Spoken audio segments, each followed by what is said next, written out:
ओम शांति। 28 जुलाई 2022 प्रातः मुरली। ओम शांति। बाप दादा मधुबन। मीठे बच्चे, तुम्हें पढ़ाई में कभी थकना नहीं है, अथक बनना है। अथक बनना अर्थात कर्मातीत अवस्था को पाना। आज बाबा ने प्रश्न पूछा, तुम बच्चों ने अभी कौन सी प्रतिज्ञा की है और क्यों? उत्तर, तुमने प्रतिज्ञा की है कि किसको भी दुख नहीं देंगे, सबको सुख का रास्ता बताएंगे। बाबा ने दूसरा प्रश्न पूछा, किन बच्चों की पालना यज्ञ से होती है? किन बच्चों की पालना यज्ञ से होती है? उत्तर, जो अपने को ट्रस्टी समझते हैं, अर्थात पूरा दिल से सबको सरेंडर करते हैं। वह रहते भी गृहस्थ व्यवहार में है, धंधा भी करते हैं, लेकिन ट्रस्टी हैं। तो जैसे शिव बाबा के खजाने से खाते हैं, जो ट्रस्टी होकर के रहते हैं, बाबा कहते तो जैसे शिव बाबा के खजाने से वो खाते हैं। आज का गीत है, तुम ही हो माता, तुम ही हो पिता। ओम शांति। बच्चों को बाप मिला है और अब अनुभव से कहते हैं कि बरोबर कांटे से फूल और कोई बना नहीं सकते। भारत दैवी फूलों का परिस्तान था, अभी कांटों का जंगल है। तुम बच्चे अभी जो सुनते हो वह महाभाग की सुनते हो। यह सुनाने वाला ऊंचते ऊंच बाप है ना, उनकी हर एक बात महान है। महान सुख का सागर है, महान ज्ञान का सागर है, महान शांति का सागर है। बच्चे अच्छी रीत समझ चुके हैं, आगे हर बात में कांटे थे। हर कर्मेंद्रियों से एक दो को दुख ही देते थे। अब हम खुद ही कर्मेंद्रियों से किसको दुख ना देने की प्रतिज्ञा करते हैं। जैसे बाप दुख हरता सो करता है, वैसे बच्चों को भी बनना है। कोई को भी दुख नहीं देना है, हर एक को सुखधाम का ही रास्ता बताना है। यह सब ब्रह्मा कुमार कुमारियाँ किसकी मत पर चलते हैं? बाबा ने पूछा, किसकी मत पर चलते हैं? तो श्री मत पर। ब्रह्मा की मत गाई हुई है, यूँ तो सभी को कह देते हैं, गुरुर ब्रह्मा गुरुर विष्णु, परंतु गुरु को फिर भगवान नहीं कहा जाता, उन्हों को देवता कहा जाता है। माता पिता भी उनको नहीं कह सकते। बाबा ने समझाया है, लौकिक माता पिता से तो अल्पकाल सुख का वर्षा मिलता है, वह मिलते हुए भी फिर पारलौकिक माता पिता को याद करते हैं। तो यहाँ बाबा कहता है कि लौकिक, वास्तव में तीन पिता होते हैं, लौकिक, अलौकिक और पारलौकिक। लौकिक शरीर के पिता को कहते हैं, अलौकिक प्रजापिता ब्रह्मा को कहते हैं, पारलौकिक परम पिता शिव परमात्मा गीता ज्ञान दाता को कहते हैं। तो बाबा कहते हैं, बाबा ने समझाया है कि लौकिक माता पिता से तो अल्पकाल सुख का वर्षा मिलता है, वह मिलते हुए भी फिर पारलौकिक माता पिता को याद करते हैं। ब्रह्मा विष्णु शंकर को तो नहीं याद करेंगे, उनको माता पिता नहीं कहेंगे, वे तो सूक्ष्म वतन वासी है ना। उनको ब्रह्मा देवताय नमः, विष्णु देवताय नमः कहते हैं। इतने सब बच्चे किसको माता पिता कह ना सके। स्वर्ग में लक्ष्मी नारायण को भी सब माता पिता नहीं कह सकते, यह पारलौकिक माता पिता के लिए गाते हैं। तुम माता पिता हम बालक तेरे, तेरी कृपा से सुख घनेरे। बाबा कहते हैं तो बहुत करके आशीर्वाद कृपा बहुत मांगते हैं। अभी तुम बच्चे जानते हो बेहद का बाप कैसे आशीर्वाद अथवा कृपा करते हैं। ऐसे तो नहीं कहते हैं आयुष्मान भव, चिरंजीवी भव। बाप तो आकर सहज राजयोग और ज्ञान की शिक्षा देते हैं ना। कई लोग भगवान से मांगते हैं कि प्रभु कृपा करो, कई लोग कहते हैं कि हे भगवान मुझे बुद्धि दो, परंतु आज तक किसी को समझ में नहीं आया कि परमात्मा से हम मांगते हैं, परंतु उनका देने का तरीका क्या है। तो उनका देने का तरीका क्या है। जब कोई कहता है कि हे भगवान मुझे बुद्धि दो, तो भगवान मुझे उलझने देता है उन्हें सुलझाने के लिए। जब हम उलझनों को सुलझाएंगे तो बुद्धि आ जाएगी। कई कहते हैं हे भगवान मुझे शक्ति दो, तो हमारे सामने कमज़ोर असहाय व्यक्तियों को भेजता है उनकी मदद करने के लिए। तो जब हम उनकी मदद करते हैं तो हमें शक्ति प्रदान होती है। भगवान का देने का तरीका विचित्र है, जो आज तक लोग समझ नहीं पाए। वही बाबा कहता है। ऐसे तो नहीं कहते हैं आयुष्मान भव, चिरंजीवी भव। भगवान आया, सिर पे हाथ रखा और ऐसे बोल दिया, ऐसे नहीं। बाप तो आकर सहज राजयोग और ज्ञान की शिक्षा देते हैं। आशीर्वाद व कृपा भक्ति मार्ग में ढेर देते एक दो को। अच्छी दृष्टि रखना, दया दृष्टि रखना, सो तो परम पिता परमात्मा के सिवाय कोई रख ना सके। ऐसे नहीं कोई देखने से देवता बन जाते हैं, नहीं। यहाँ तो यह पाठशाला है। पाठशाला में पढ़ना होता है। पाठशाला में तो पढ़ना होता है। अभी तुम जानते हो वही निराकार इस साकार तन में आए हैं। मम्मा बाबा दादा यह कुटुंब हुआ ना ईश्वरीय परिवार। मम्मा बाबा दादा यह कुटुंब हुआ ना ईश्वरीय परिवार।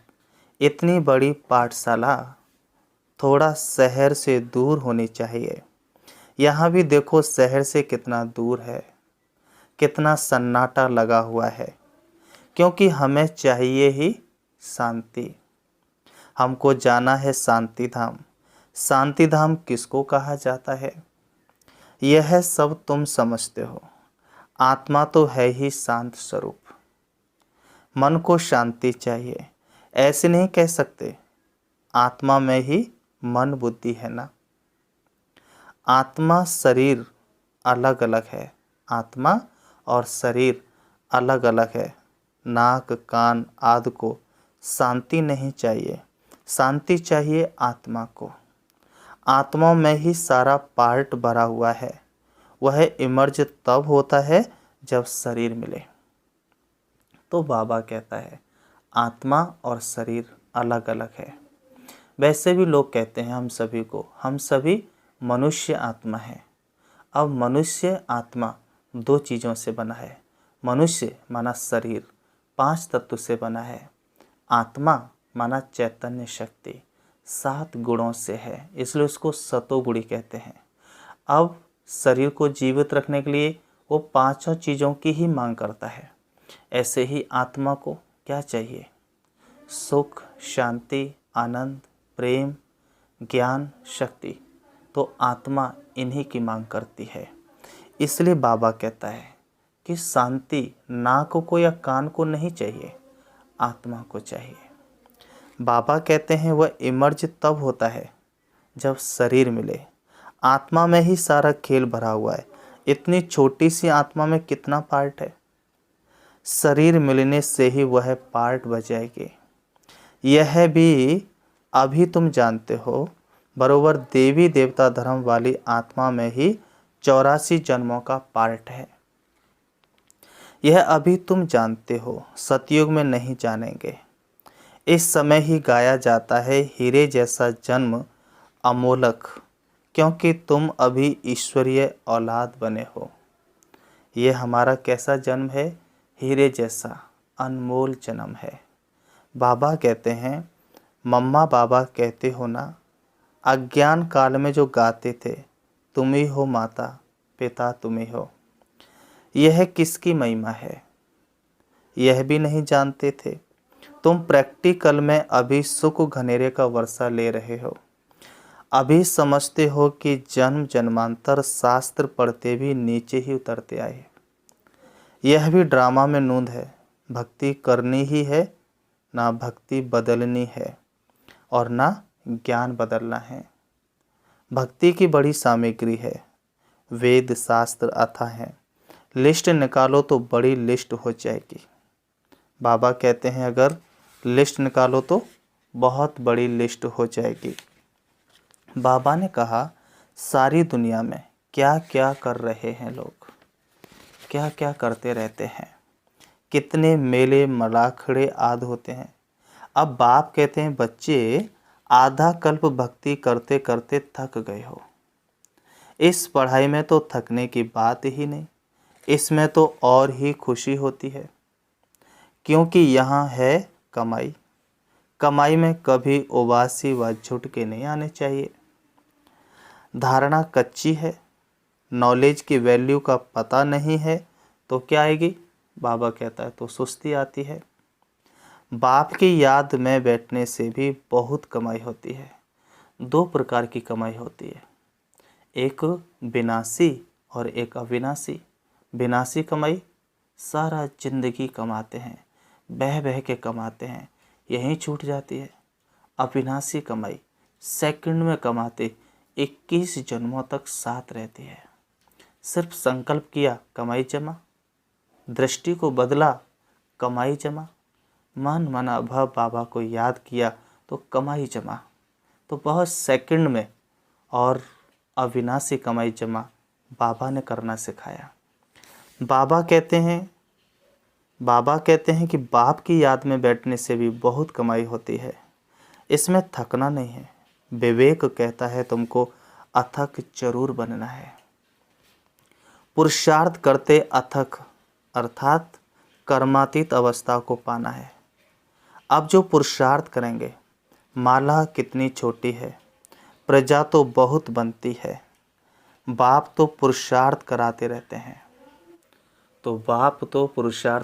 रहते हैं, कहते हैं फॉलो फादर मदर। बच्चे तो ढेर है ना, प्रजापिता ब्रह्मा के भी एडाप्टेड बच्चे हैं ना। शिव बाबा के एडाप्टेड बच्चे नहीं कहेंगे, शिव बाबा के बच्चे अर्थात आत्माएं तो हो ही। अज्ञान काल में भी शिव बाबा कहते रहते हैं, परंतु शिव बाबा कौन है, उनका क्या पार्ट है, यह कोई भी नहीं जानते हैं। शिव बाबा कहते हैं मेरा भी ड्रामा में पार्ट नूना हुआ है। ऐसे नहीं जो चाहूँ सो करूँ, हमारा भी जो पार्ट होगा वही चलेगा ना। इसमें कृपा व आशीर्वाद मांगने की बात ही नहीं है। बाप जानते हैं कि बच्चों की पालना कैसे करनी है, ज्ञान और योग से। तुम्हारी पालना है ही ज्ञान और योग की। मुझे कहते ही हैं बाबा क्योंकि रचयिता ठहराना, तो जरूर बाबा कहेंगे। लौकिक माँ बाप होते हुए भी पारलौकिक बाप को याद करते हैं। अभी तुम जानते हो पारलौकिक माता पिता ऐसे हुए हैं, हमको राजयोग सिखा रहे हैं। हाँ, शरीर निर्वाह तो सबको करना ही है। कोई भी ज्ञान बाबा का सहज राजयोग शरीर निर्वाह कर्म करने से मना नहीं करता। बाबा कहते हैं हाँ, शरीर निर्वाह तो सबको करना ही है। परहेज के लिए यह समझाया जाता है, अपवित्र कोई वस्तु नहीं खानी है, बाकी घर में तो रहना ही है। सरेंडर हो गया ना बाबा, यह सब कुछ आपका है। बाबा का सब कुछ समझकर चलते हैं तो वह जो खाते हैं सो यज्ञ का ही है। हम ट्रस्टी हैं, हम यज्ञ का खाते हैं, वो तो सतो गुणी ही है। अगर अर्पण में नहीं है, अपने को ट्रस्टी नहीं समझते तो फिर वह यज्ञ का नहीं हुआ। पहले तो अपने को ट्रस्टी समझना है। मनुष्य कहते भी हैं कि ईश्वर ही सबको देने वाला है। देवताओं की पूजा करते हैं, समझते हैं उन्हों द्वारा मिलता है, गुरु से मिलता है, ऐसे भी समझते हैं। परंतु देने वाला सबको एक ही बाप है। सबका दाता एक है। भक्ति मार्ग में हर एक ईश्वर के पास ही इंश्योर करते हैं, समझते हैं दूसरे जन्म में मिलेगा। तुम भी सब कुछ बाबा के पास इंश्योर करते हो। यह शिक्षा मिलती है दूसरे जन्म के लिए।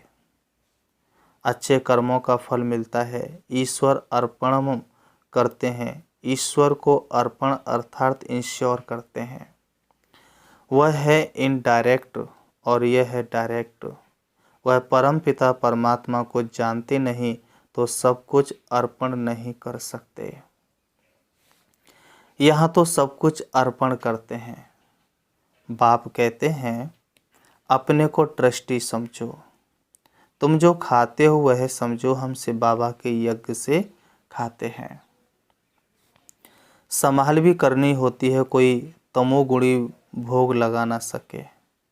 संभाल भी करनी होती है, कोई तमोगुणी भोग लगा ना सके। मंदिर में भी शुद्ध भोग लगाता है, वह वैष्णव ही रहते हैं। बाबा कहते मंदिर में भी शुद्ध भोग लगता है, वह वैष्णव ही रहते हैं। विकारी तो सभी हैं, निर्विकारी श्रेष्ठ शरीर यहाँ आए कहाँ से। लक्ष्मी नारायण के श्रेष्ठ शरीर है ना। भ्रष्टाचारी विकारी को कहा जाता है। भ्रष्टाचारी विकारी को कहा जाता है। अभी तुम बच्चे समझते हो, हम माता पिता के सम्मुख बैठे हैं जिनको आधा कल्प पुकारा है। आधा कल्प भक्ति करने वाले ही यहाँ आएंगे। बहुत तीखी भक्ति करते हैं। तुम बच्चों को फिर तीखा ज्ञान उठाना है, थोड़े में ही राजी नहीं होना है। कितनी पॉइंट्स दी जाती हैं समझाने के लिए। बुढ़ियाएँ तो इतना समझ ना सके, उनको फिर बाबा कहते हैं तुम किसको सिर्फ यह समझाओ कि पारलौकिक बाप का परिचय है तो उस बाप को याद करो। तुम भक्त हो और वह भगवान है। भगवान वाच तुम मेरे को याद करो तो तुम मेरे मुक्ति धाम में आ जाएंगे। कृष्ण कहेंगे मेरे वैकुंठ धाम में आ जाएंगे, पहले तो निर्माण धाम में जाना है। तो जरूर निराकारी बाप को याद करना पड़े। कृष्ण भी देहधारी हो गया, उनको याद करना गोया 5 तत्वों का विनाशी शरीर को याद करना। यह तो भक्ति मार्ग हो गया। अब तुम बच्चे जान गए हो कि भक्ति का कितना विस्तार है। सेकंड में से ज्ञान से स्वर्ग का वर्षा मिल जाता है। दिन के बाद रात और रात के बाद दिन। भक्ति है रात, ठोकरें खाते हैं ना, इसलिए नाम ही रखा है अंधियारी रात। जानते भी हैं ब्रह्मा का दिन और ब्रह्मा की रात। विष्णु के लिए क्यों नहीं कहते? यह ज्ञान अभी मिलता ही तुम ब्राह्मणों को है, इसलिए ब्रह्मा के लिए गाया हुआ है। ब्रह्मा ही दिन और रात को जानते हैं। ब्रह्मा जानते हैं अब रात पूरी हुई दिन होना है। ब्राह्मणों का दिन और रात, यह समझने की बात है ना। विष्णु ऐसे नहीं कहेंगे हमारी रात और दिन। तुम कह सकते हो इस ज्ञान से ही हम इतनी ऊंची प्रारब्ध पाते हैं।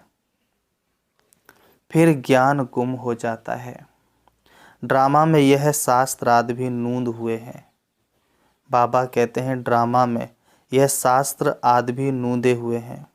फिर वही शास्त्र बनेंगे जिसके लिए कहते हैं परंपरा से चले आते हैं। ऐसे नहीं कि धरती से शास्त्र निकल आएंगे। बाप आकर सत्य बतलाते हैं। यह भक्ति मार्ग की सामग्री फिर से वही निकलेगी। बूढ़ी माताओं को यह भी याद करा दो, ऊंचे ते ऊंचे है शिव बाबा जो परम धाम में रहते हैं। जहाँ आत्माएं रहती हैं वह है ऊंचा ठाव मूल वतन। फिर सूक्ष्म वतन में है ब्रह्मा विष्णु शंकर। फिर स्थूल वतन में आओ तो पहले लक्ष्मी नारायण का राज्य है। जो नई रचना बाप रच रहे हैं, पतितों को पावन बना रहे हैं। कहते भी हैं पतित पावन आओ, तो जरूर सारी सृष्टि पतितों की है। उनको आकर पावन बनाते हैं। जो मेहनत करेंगे वही पावन दुनिया में आएंगे। मूल बात है अपने बाप को, घर को याद करना है। सबको यही कहो, बाबा कहते सबको यही कहो, हे आत्माएं अब घर जाना है। तुम आत्माओं को ले जाना है, शरीर तो सबके खत्म हो जाएंगे। आत्मा के नाते सब भाई भाई हैं, ब्रदर्स, फिर शरीर के नाते भाई बहन हैं। बहुत मीठी मीठी बातें हैं। तुम यहाँ हॉस्टल में बैठे हो, तुम यहाँ के रहवासी हो। हॉस्टल में इसलिए रखते हैं कि बाहर का खराब संग ना लगे। यहाँ तुमको निर्विकारियों का संग है। अच्छा, आज तो ब्रह्मा भोजन है, से बाबा तो खाते नहीं हैं, वह तो अभोक्ता है। बाबा कहते देवताओं को ब्राह्मणों का भोजन अच्छा लगता है, क्योंकि इस ब्राह्मणों के भोजन से देवता बनते हैं। तो ब्राह्मणों के भोजन का कितना महत्व है। उनका महत्व, बाबा कहते उनका बहुत असर पड़ता है। तुम्हें पक्के योगियों का भोजन मिले तो बुद्धि बहुत अच्छी हो जाए। सारा दिन से बाबा की याद में रहकर कोई सुदर्शन चक्र फिराते भोजन बनाए। ऐसे योगी चाहिए। पवित्र तो बहुत होते हैं। विधवा माता अथवा कुमारियां भी पवित्र होती हैं, परंतु योगिनी भी हो, योगिन के हाथ का बनाया हुआ भोजन मिले तो तुम्हारी बहुत उन्नति हो जाए। 5-7 ऐसे योगी बच्चे हों जो याद में रहकर भोजन बनाएं, इससे तुम्हारी अवस्था बहुत अच्छी हो जाएगी। योग में बहुत मदद मिलेगी। अच्छा, तो फिर बाबा कहते मीठे मीठे सिकलदे बच्चों प्रति माता पिता बाप दादा का याद प्यार और गुड मॉर्निंग। रूहानी बाप की रूहानी हम बच्चों को नमस्ते। रूहानी हम बच्चों की रूहानी बाप दादा को याद प्यार और नमस्ते नमस्ते नमस्ते। धारणा के लिए मुख्य सार। नंबर 1, माता पिता को फॉलो करते हुए ज्ञान योग से सबकी पालना करनी है, उसी पालना में रहना है, ज्ञान योग में तीखा जाना है। दूसरा, पवित्र और योगिन के हाथ का भोजन खाना है। बुद्धि को शुद्ध बनाने के लिए भोजन की बहुत परहेज रखनी है। वरदान, स्व परिवर्तन द्वारा विश्व परिवर्तन के निमित्त बनने वाले सर्व खजानों के मालिक भाव। स्पष्टीकरण, आपका स्लोगन है बदला ना लो, बदल कर दिखाओ। स्व परिवर्तन से विश्व परिवर्तन। कई बच्चे सोचते हैं यह ठीक हो तो मैं ठीक हो जाऊं, यह सिस्टम ठीक हो तो मैं ठीक रहूं, क्रोध करने वाले को शीतल कर दो तो मैं शीतल हो जाऊं, इस खिट खिट करने वाले को किनारे कर दो तो सेंटर ठीक हो जाए। यह सोचना ही रॉन्ग है। पहले स्वयं को बदलो तो विश्व बदल जाएगा। इसके लिए सर्व खजानों के मालिक बन समय प्रमाण खजानों को कार्य में लगाओ। स्लोगन, सर्व शक्तियों की लाइट सदा साथ रहे तो माया दूर से ही भाग जाएगी। ओम शांति, ओम शांति। अभी हम 5 मिनट श्री बाबा को याद करते हैं। चलिए, बाबा ने आज जैसा कि मुरली में सुनाया, दे और दे के संबंधों को भूल। बाबा ने कहा भूलें चूके भी किसी को याद नहीं करना है। तो सबसे पहले अभ्यास करना है, मैं देह नहीं, मैं आत्मा हूँ। मैं देह नहीं, मैं आत्मा हूँ। मैं अवतरित आत्मा हूँ। सृष्टि रंगमंच पर से बाबा का कार्य पूरा करने के लिए मुझे आत्मा ने इन शरीर रूपी वस्त्रों को धारण किया है। शरीर रूपी वस्त्रों में आकर के मुझे आत्मा ने परमात्मा का संदेश देने के लिए ये शरीर रूपी वस्त्र धारण किया है। अनुभव करो, मैं परमात्मा पिता का संदेश देने के निमित्त हूँ। मुझे दुनिया की कोई बात याद नहीं है, मैं किसी को नहीं जानती। मेरे लिए सारा संसार मेरा परिवार है, वसुधैव कुटुंबकम है। मुझे सारे संसार की मनुष्य आत्मा के रूप में दिखाई दे रहे हैं। मुझे भ्रकुटी सिंहासन पर सभी चमकती हुई मणि दिखाई दे रही है। मैं अवतरित आत्मा हूँ। मैं आत्मा अपने पिता परमात्मा के सन्मुख जा रही हूँ। उनसे मिलन मनाने के लिए जा रही हूँ, शक्ति भरने के लिए जा रही हूँ। देह रूपी वस्त्रों से अलग चमकती हुई मणि उड़ रही हूँ। पहुँच जाती हूँ परम धाम में शिव बाबा के पास। उनकी शक्तियों से मैं आत्मा हर एक बात पर फुल स्टॉप लगा देती हूँ। शिव बाबा की शक्तिशाली किरणें एक सेकंड में मुझे व्यर्थ से मुक्त कर रही हैं। शिव बाबा की शक्तियाँ देह और देह के संबंधों से मुझे एक सेकंड में मुक्त कर रही हैं। मैं बिल्कुल हल्कापन महसूस कर रही हूँ। मुझे कोई भी याद नहीं है, सिर्फ मैं और मेरा बाबा, दूसरा ना कोई। मैं बाप को दिव्य चक्षु के द्वारा सामने देख रही हूँ। बाप की शक्तियाँ मुझ में समा रही हैं।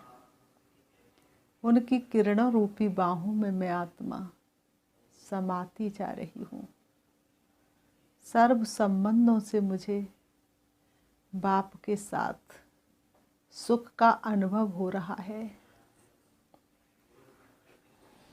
कोई भी संबंध मुझे अपनी तरफ आकर्षित नहीं कर सकता। मेरे सर्व संबंध बाप के साथ हैं। मन के अंदर अनहद गीत बज रहा है, मैं बाबा का बाबा मेरा। संसार के कोई भी व्यक्ति वैभव मुझे अपनी तरफ आकर्षित नहीं कर सकते। परमात्म शक्तियों के द्वारा मैंने हर बात को एक सेकंड में ख़त्म कर दिया है। अब मैं संपूर्ण पवित्र आत्मा हूँ। मुझे आत्मा के अंदर कोई कमी कमजोरी नहीं है। मैं सतयुग में चलने के लिए संपूर्ण हूँ। 16 कला संपूर्ण हूँ। शिव बाबा से शक्ति लेकर सारे विश्व की आत्माओं को शक्ति देने के लिए अब मैं आत्मा परम धाम से नीचे आ रही हूँ। चली आ रही हूँ। मेरी शक्तियाँ विश्व के कोने कोने में फैल रही हैं। विश्व की एक एक आत्मा के मस्तक में समा रही हैं। सभी आत्माएं मेरा बाबा कह रही हैं। अपने को शरीर से अलग आत्मा समझ रही हैं। मेरी शक्तियाँ प्रकृति के 5 तत्वों पर पड़ रही हैं। प्रकृति के 5 तत्व भी सतो प्रधान होते चले जा रहे हैं। अब मैं आत्मा आ जाती हूँ सृष्टि रंगमंच पर। आकर के दोनों भ्रुओं के बीच भ्रकुटी में विराजमान हो जाती हूँ। अब मेरे चारों तरफ का वातावरण बहुत शक्तिशाली है। ओम शांति।